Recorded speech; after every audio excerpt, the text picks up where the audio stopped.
When I moved to San Francisco in 2006, the first singing work I was offered was with San Francisco Renaissance Voices, which led to a performance of Hildegard's Ordo Virtutum, a sacred music drama for 18 solo female voices comprising of the soul and 17 virtues. The last solo role, the devil, is a male voice, but he is not allowed to sing. He only yells or grunts, as according to Hildegard, the devil cannot produce divine harmony. I love this idea so much. That's theology that resounds with me. This was my first introduction to Hildegard's music and her life. Hildegard was never classically trained in composition. She was self-taught, although not in a way that many people would expect.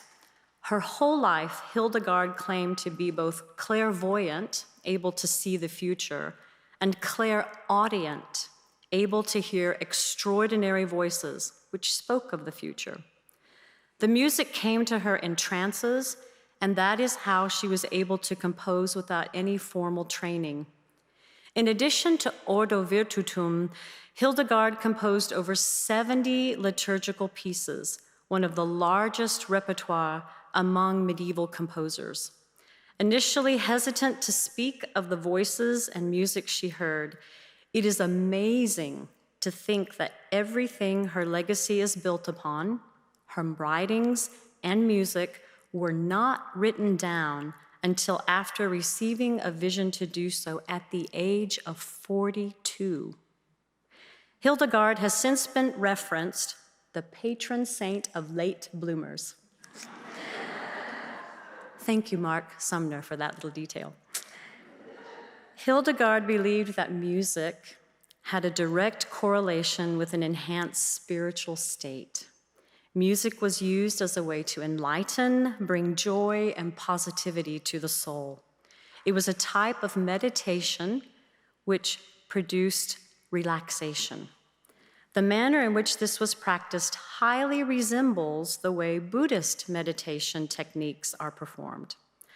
Up until the end of his life in 2015, the neurologist Oliver Sacks was researching Hildegard's 12th century belief that music can bring a whole brain connection between the two hemispheres to heal and calm the body.